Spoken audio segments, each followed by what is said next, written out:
হে আমার রব, হে আমার পালনকর্তা, আমি আমার নিজের উপরে জুলুম করেছি। রব্বানা যালামনা আনফুসানা, আমি আমার নিজের নফসের উপরে জুলুম করেছি, নিজের নফসের উপরে অবিচার করেছি। বাবা আদম যখন 350 বছর এই দোয়া কইরা কইরা আল্লাহর কাছে কান্নাকাটি করে, বাবা আদম দোয়া করতে করতে চোখের পানি জড়ায় কান্না করতেছে। কান্না করতে করতে আরাফার ময়দানের দিকে আগায়। এই দিক দিয়া মা হাওয়া আলাইহিস সালাতু ওয়াস সালাম, সেও তো জিদ্দায়। মা হাওয়াও একজন আরেকজনের সাথে দেখা নাই, সাক্ষাৎ নাই। মা হাওয়াও কান্দে। দুইজন যখন অপরিচিত অবস্থায় ওই আরাফার মাঠে যায়া একজন আরেকজনের সাথে প্রথম সাক্ষাৎ, দুনিয়ার ভিতরে আইসা একজন আরেকজনের সাথে দেখা হইল, সাক্ষাৎ হইল, পরিচয় হইল। এই জন্যই মাঠটার নাম দিছে আরাফার মাঠ, পরিচয়ের মাঠ। সুবহানাল্লাহ। ওই মাঠটা হলো পরিচয়ের মাঠ। দুনিয়ার ভিতরে আইসা আমাদের মা এবং বাবা তার আরাফার মাঠে পরিচয় হইছে, দেখা হইছে, সাক্ষাৎ হইছে। ওই আরাফার মাঠে হাজি যখন দাঁড়ায় যায় যে মালিক, বাবা আদমকে, আমাদের বাবা মা হাওয়াকে আপনি মাফ করছেন, এই মাঠের ভিতরে আল্লাহ আমাদেরকেও মাফ করেন। আল্লাহ হাজিদেরকে মাফ করে দেয়। কাবা ঘর এ পৃথিবীতে সর্বপ্রথম ঘর। এ পৃথিবীতে আল্লাহ তাআলা মানুষ বানানোর আগে কাবা ঘর বানাইছে। সুবহানাল্লাহ বলবেন না? মানে এই পৃথিবীতে মানুষ পাঠানোর আগে আল্লাহ কাবা ঘর বানাইছে। মানে দুনিয়ায় বসবাসের ঘরের আগে ইবাদতের ঘর বানাইছে। সুবহানাল্লাহ বলেন। সর্বপ্রথম আল্লাহ তাআলা ফেরেশতাদের মজলিসে যখন বললেন যে আমি খলিফা নিযুক্ত করতে চাই, দুনিয়াতে মানুষ বানাইতে চাই, আদম বানাইতে চাই, তো ফেরেশতারা বলেছিলেন আল্লাহ মানুষ বানানো লাগবে না, আমরাই তো আছি আপনার তাসবিহ পড়ার জন্য, আপনার বরত্বতা প্রকাশ করার জন্য। তো আল্লাহ বললেন ইন্নী আ'লামু মা লা তা'লামুন, আমি যা জানি তোমরা তা জানো না। তো আল্লাহ তাআলা সাইয়্যিদনা আদম আলাইহিস সালাতু ওয়াস সালামকে বানাইলেন। এরপরে তাকে আল্লাহ তাআলা সমস্ত বস্তুর নাম শিক্ষা দিলেন। ফেরেশতারা তো ওই সমস্ত বস্তুর নাম জানে না। তো আল্লাহ বললেন আদম তুমি সমস্ত বস্তুর নামগুলো পড়ে শোনাও। সাইয়েদনা আদম সমস্ত বস্তুর নামগুলো পড়ে শোনাইছে। এরপরে ফেরেশতারা লজ্জিত হয়ে গেছে, অনুতপ্ত হয়ে গেছে যে আমরা বলেছিলাম আল্লাহ মানুষ বানানোর দরকার নাই, খলিফা বানানোর দরকার নাই, অথচ আল্লাহ যে আদম বানাইছে, যে মানুষ বানাইছে, সে তো সব কিছুর বিষয় জ্ঞান তার ভিতরে আছে, আমাদের তো নাই। সে বলতে পারলো, আমরা পারলাম না। লজ্জিত হইয়া, অনুতপ্ত হইয়া 7 আসমানের উপরে একটা কাবা ঘর আছে। কি ঘর? কাবা ঘর, ফেরেশতাদের কাবা, যেটার নাম বাইতুল মামুর। 7 আসমানের উপরে ফেরেশতারা অনুতপ্ত হইয়া, লজ্জিত হইয়া ওই বাইতুল মামুর তাওয়াফ করা শুরু করছে। বাইতুল মামুর তাওয়াফ করে যখন আল্লাহর কাছে মাপ চায়, তো আল্লাহ তাআলা তো তাদেরকে মাফ করে দিলেন। আল্লাহর কাছে বড় ভালো লাগছে বিষয়টা, যে ফেরেশতারা তারা অনুতপ্ত হইয়া বাইতুল মামুর তারা তাওয়াফ করছে। তো আল্লাহ তাআলা সাইয়েদনা আদম বানাইছেন, এখনো আদম নবীকে তো দুনিয়ায় পাঠান নাই। আল্লাহ বললেন ফেরেশতারা আমি তো দুনিয়ায় খলিফা পাঠাবো, প্রতিনিধি পাঠাবো, মানুষ পাঠাবো। তো তাদেরকে পাঠানোর আগে এই বাইতুল মামুরের বরাবর নিচে জমিনের ভিতরে একটা কাবা ঘর বানাও, বাইতুল্লাহ বানাও। সুবহানাল্লাহ বলেন। ইন্না আউওয়ালা বাইতি উযিয়া লিন-নাস লাল্লাযী বিবাক্কাতা মুবারাকাও ওয়া হুদাল লিল আলামিন। আল্লাহ পৃথিবীতে সর্বপ্রথম বাক্কা শহরে, তখন মক্কার নাম মক্কা না, মক্কার নাম বাক্কা, মক্কার নাম কি? বাক্কা। বাক্কা শহরে আল্লাহ সর্বপ্রথম কাবা বানালেন। হেদায়েতের কেন্দ্রবিন্দু এই কাবাঘর আল্লাহ বানাইলেন ফেরেশতাদের মাধ্যমে। কেন? জমিনের ভিতরে যেই মানুষগুলো আল্লাহ পাঠাবেন, যেই প্রতিনিধি পাঠাবেন, তারা যদি ভুল করে, তারা যদি অন্যায় করে, তারা যদি পাপাচারে লিপ্ত হয়, তারা যদি গুনাহ করে, গুনাহ করার পরে এই বাইতুল্লাহ আইসা তারাও যখন বাইতুল্লাহ তাওয়াফ করবে, আল্লাহ তাআলা বলে আমি আল্লাহও তাদেরকে ক্ষমা করে দিব। হাদিসের ভিতরে নবী সাল্লাল্লাহু আলাইহি ওয়াসাল্লাম বলছেন মান হাজ্জা লিল্লাহ ফালাম ইয়ারফাস ওয়ালাম ইয়াফসুক রাজাকা ইয়াউমিন ওয়ালাদাতহু ওয়া উম্মুহু। যারা হজ করে উমরা করে তারা যদি হজ উমরার ভিতরে কোনো পাপাচারে লিপ্ত না হয়, তারা এই অবস্থায় দেশে ফিরে, যে অবস্থায় একটা ছোট্ট বাচ্চা, নবজাতক বাচ্চা মায়ের গর্ভ থেকে ভূমিষ্ঠ হয়, ওই বাচ্চার যেমন কোনো গুনাহ থাকে না, হাজিরা হজ করলে তাদেরও কোনো গুনাহ থাকে না। সেই বাইতুল্লাহর উদ্দেশ্যে আগামীকাল বাংলাদেশ থেকে প্রথম ফ্লাইট ছেড়ে যাচ্ছে। আমরা দোয়া করি আল্লাহ তাআলা হাজিদেরকে নিরাপদে বাইতুল্লাহ নেক, তাদের হজ কবুল করুক। সাথে সাথে এই দোয়াও আমরা করি আল্লাহ তাআলা যেন আমাদেরকেও বাইতুল্লাহ যাওয়ার মতো সুযোগ করে দেয়, আমাদেরকেও যেন হজ করার মতো সুযোগ করে দেয়। হজ্জে মাবরুর এর প্রতিদান একটাই, সেটা হলো আল্লাহর জান্নাত। যার জীবনে একবার হজ্জে মাবরুর নসিব হবে তাকে আল্লাহ জান্নাত ছাড়া আর কোনো প্রতিদান দিবেন না, তার প্রতিদান হলো জান্নাত। এবছরও আমাদের অনেক মহব্বতের মানুষগুলা বাইতুল্লাহর উদ্দেশ্যে যাবে। আগামী সপ্তাহে আমাদের মাদ্রাসার সহসভাপতি হাজী নিজাম শাহানশাহ ভাই সে যাবে। এরপরে আমাদের আরেক মহব্বতের ওই যে মোস্তফা সাহেবের মাদ্রাসার বাড়িওয়ালা আমার মহব্বতের হাবিব ভাই সেও যাবে। তো ইনশাল্লাহ আমাদের মহব্বতের অনেক মানুষেরা বাইতুল্লাহ যাচ্ছেন, দোয়া চাইছেন। আমরা হাজিদের জন্য দোয়া করব। তোমরা সবাই চোখের পানি জড়িয়ে হাজিদের জন্য দোয়া করবে। সারা পৃথিবী থেকে যত হাজিরা বাইতুল্লাহ যাবে আল্লাহ যেন নিরাপদে তাদেরকে বাইতুল্লাহ নেয়, তাদের হজ যেন কবুল করে। সাথে সাথে আমাদেরকেও আল্লাহ যেন বাইতুল্লাহ জিয়ারত নসিব করে। চিৎকার মেরে বলেন আমিন, আরো জোরে বলেন আমিন। বাবাজি, চোখের পানি ঝরে আল্লাহর কাছে দোয়া করতে হয়। পৃথিবীর প্রথম ঘর খানায় কাবা বাইতুল্লাহ আল্লাহ ফেরেশতাদের মাধ্যমে বানাইলেন। এরপরে নূহ আলাইহিসসালাতু ওয়াসসালামের জামানায় আইসা, নূহ আলাইহিসসালাতু ওয়াসসালামের জামানায় যে আল্লাহ প্লাবন দিয়েছিলেন, বন্যা দিয়েছিলেন, ওই বন্যার সময় কাবাঘরটা আবার আল্লাহ তাআলা উঠায় নিছেন। এরপরে জাতির পিতা ইব্রাহিম আলাইহিসসালাতু ওয়াসসালামের মাধ্যমে পুনরায় তৃতীয়বার কাবাঘর আল্লাহ তাআলা নির্মাণ করাইছেন।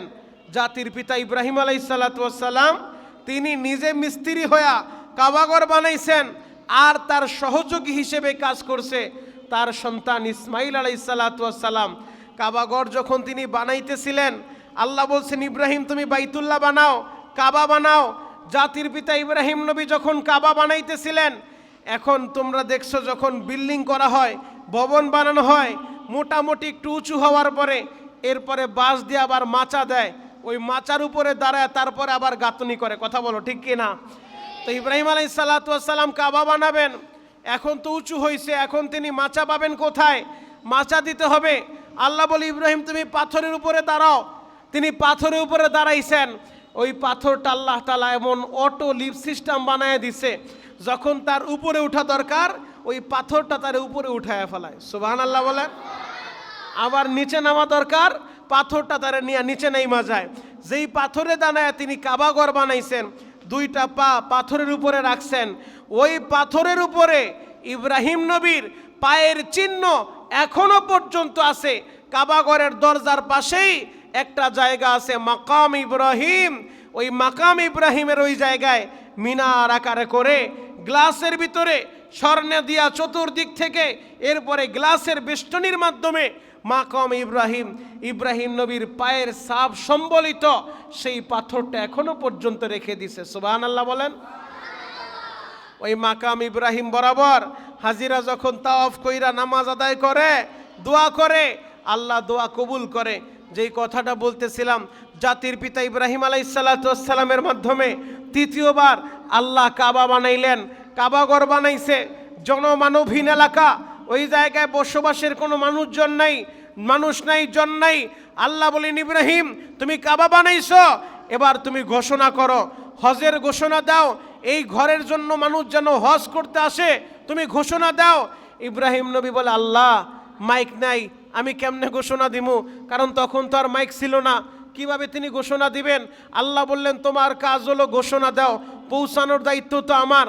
ইব্রাহিম নবী কাবাঘরের পাশেই সুবিশাল যেই পাহাড় জাবাল আবি কুবায়েস, যেই জাবাল আবি কুবায়েস তো সেই পাহাড়, ওই পাহাড়ে আল্লাহ নবী সাল্লাল্লাহু আলাইহি ওয়াসাল্লাম আমাদের নবী জমিনে দাঁড়ায়া আকাশের চাঁদের দিকে ইশারা করছে, আকাশের চাঁদটা দুই টুকরা হইয়া একটা টুকরা জাবাল আবি কোবাইসের উপর আইসা পড়ছে। সুবহানাল্লাহ বলেন।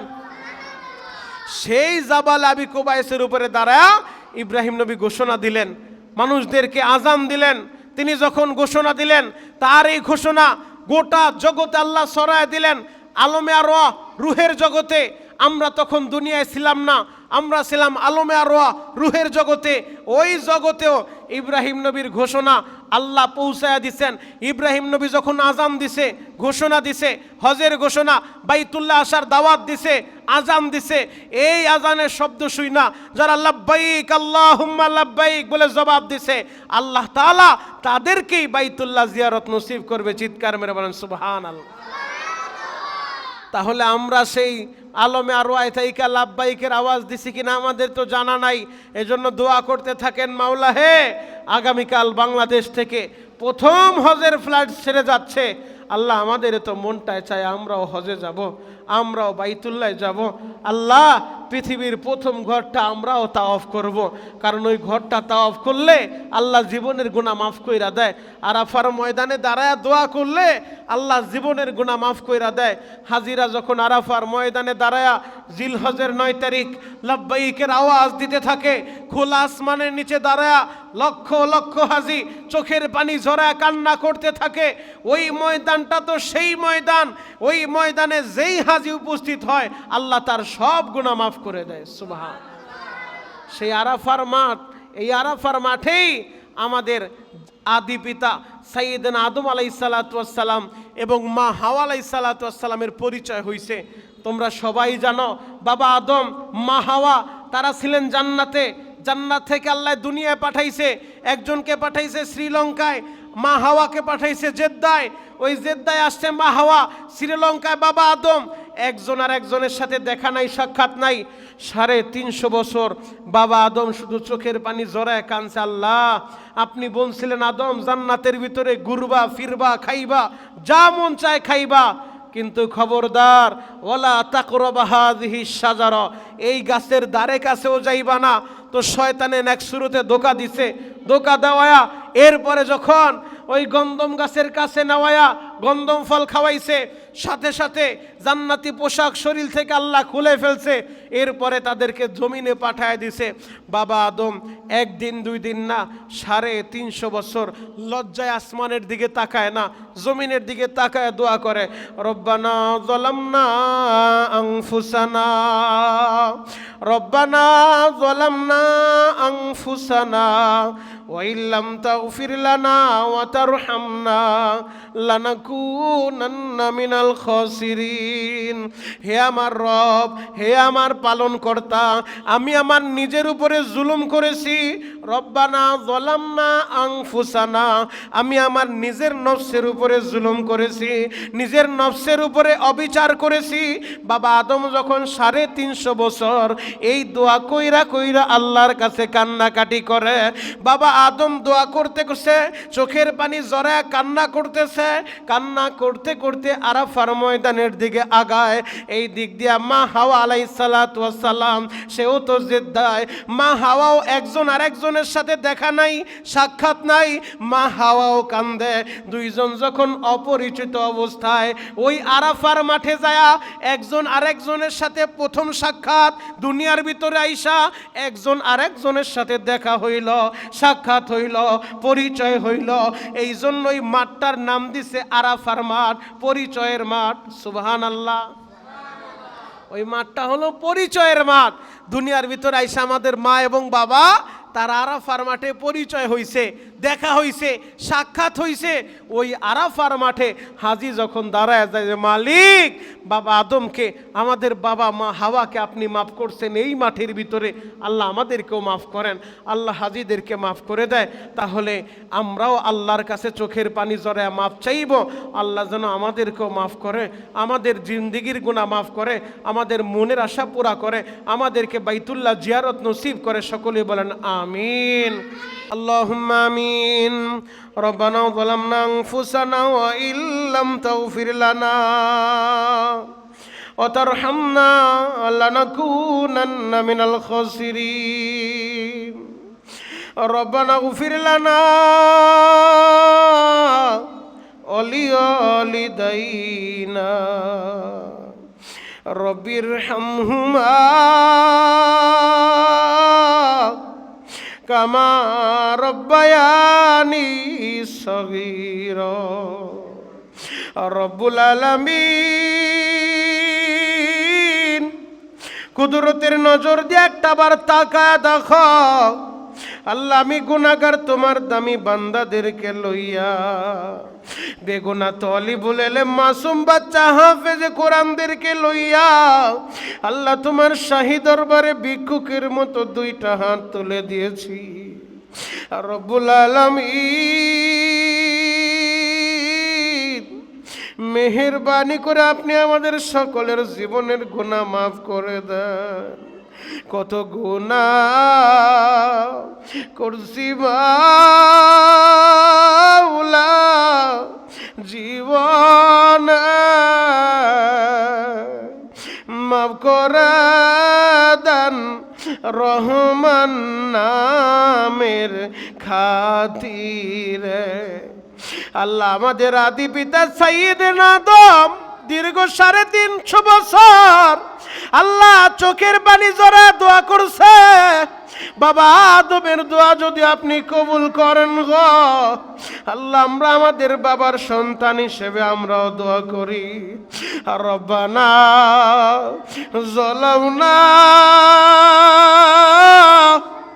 আনফুসানা ওয়া ইল্লাম তাগফির লানা ওয়া তারহামনা লানাকুনান্না মিনাল খাসিরিন। আল্লাহ মেহেরবানি করে আমাদের সবাইকে মাফ করে দেন। আল্লাহ, জীবনে কত অন্যায়ের অপরাধ করছি মালিক। আল্লাহ, গুনার দিকে তাকাইলে জাহান্নাম ছাড়া কিছুই দেখি না। আল্লাহ, গুনার দিকে আপনি তাকায়েন না, আমরা লজ্জিত হয়ে যাই, অনুতপ্ত হয়ে যাই। আল্লাহ, মেহেরবানি করে রহমতের কোলের টাইনা লন। আল্লাহ, খাস করে হাজির নিজাম শিকদার দোয়া চাইল। আল্লাহ, নিজাম ভাইয়ের বাবা নাই গো, মেহেরবানি করে নিজাম ভাইয়ের বাবার কবর জান্নাতের বাগান বানায় দেন। আল্লাহ, তার সন্তানগুলা পরীক্ষা দিবে, কবুল করে লন। আল্লাহ, পরীক্ষায় ভালো রেজাল্ট করতে পারে, কবুল করে নেন। আল্লাহ, শাহান সবাই বাইতুল্লাহ যাবে, হজের উদ্দেশ্যে রওনা দিবে রে মালিক, মেহেরবানি করে শাহান সবাইয়ের হজ কবুল করে নেন। আল্লাহ, তার মা বাবারে মাফ কইরা দেন। আল্লাহ, শাহান শাহর মা বাবার কবর জান্নাতের বাগান বানা দেন। আল্লাহ, তার সন্তানগুলোরে কবুল করে নেন। আল্লাহ, মোশারফ ভাই দোয়া চাইছে, সুস্থতার নিয়ামত দিয়া দেন। আল্লাহ, আগামী বছর আমিও হজে যাওয়ার নিয়ত করছি, কবুল করে লন। আল্লাহ, আগামী বছর বড় হজ করতে পারি, কবুল কইরা লন। আল্লাহ, হজ্জে মাবরুর নসিব করে দেন। আল্লাহ, রিপন ভাইও নিয়ত করছে, মালিক কবুল কইরা লন। যা কিছু দরকার গাইবি খাজানা থেকে ব্যবস্থা করে দেন। আল্লাহ, আমার মাদ্রাসার ছাত্র শিক্ষকদের কবুল কইরা লন। আল্লাহ, বেগুনা মাসুম বাচ্চারা কেমনে কান্দে, এদেরকে মাফ করে দেন। আল্লাহ, কার যেন বাবা নাই গো, আল্লাহ এই মজলিসে কার যেন মা নাই, এতিমের মনে কত জ্বালা গো। আল্লাহ, এতিম সন্তানদের দিকে তাকায় দোয়া কবুল করে লন। আল্লাহ, এই জায়গায় এমনও ছাত্র আছে জীবনে বাবারে দেখে নাই গো। আল্লাহ, মেহেরবানি করে এদের মা বাবাকে আপনি মাফ কইরা দেন। গতকালকে মোবাইলের ভিতরে দেখলাম ছোট্ট ছোট্ট দুইটা বাচ্চা, মা মারা গেছে, পরীক্ষার রেজাল্ট শিটটা লইয়া মার কবরের সামনে দাঁড়া বলে, বাগো পরীক্ষার রেজাল্ট দিছে, বা পরীক্ষার রেজাল্টটা তুমি দেখো। ওই ছোট্ট বাচ্চারা মাহারা কান্দে মালিক। আল্লাহ, পৃথিবীতে যাদের মা নাই গো, এদের মায়ের কবর জান্নাতের বাগান বানায় দেন। আল্লাহ, যার মা বাবা অসুস্থ, সুস্থ করে দেন। আল্লাহ, আমাদের দাদা দাদি, নানা নানি, মুরব্বী যারা মারা গেছে কবর জান্নাতের বাগান বানায় দেন। আল্লাহ ছাত্রদের মেধা শক্তি বাড়ায় দেন। আল্লাহ ওদেরকে যুগশ্রেষ্ঠ আলেম বানায় দেন। আল্লাহ ওদের মেধা শক্তি আনোয়ার শাহ কাশ্মীরির মতো আপনি দিয়া দেন। আল্লাহ আল্লাহ ওদের মা বাবাকে আপনি মাফ করে দেন। আল্লাহ মাদ্রাসা ছাত্র দিয়া ভরপুর করে দেন। আল্লাহ এখান থেকে হক্কানি রব্বানি আলেম হিসেবে কবুল করে লন। আল্লাহ গুনাহমুক্ত জীবন আপনি আমাদের সবাইকে দান করেন। আল্লাহ গুনাহমুক্ত জীবন আপনি আমাদের সবাইকে দান করেন। আল্লাহ ওরা তো বুঝে না, না বুঝে দুষ্টামি করে, ফাইজলামি করে। আল্লাহ ওদেরকে পরিপূর্ণ হেদায়েত দিয়ে দেন। আল্লাহ লেখাপড়ার প্রতি মনোযোগী বানায় দেন, লেখাপড়ার প্রতি মনোযোগী বানায় দেন। আল্লাহ ওদের মা বাবার অনেক কষ্ট করে মাদ্রাসায় দিছে, মা বাবার মনের আশা পুরা করতে পারে কবুল করে নেন। সুবহানা রব্বিকা রব্বিল ইজ্জাতি আম্মা ইয়াসিফুন ওয়া সালামুন আলাল মুরসালিন ওয়া সালামুন আলাল মুরসালিন ওয়া বিহাক্কি কালিমাই তাইয়্যিবা লা ইলাহা ইল্লাল্লাহু মুহাম্মাদুর রাসূল।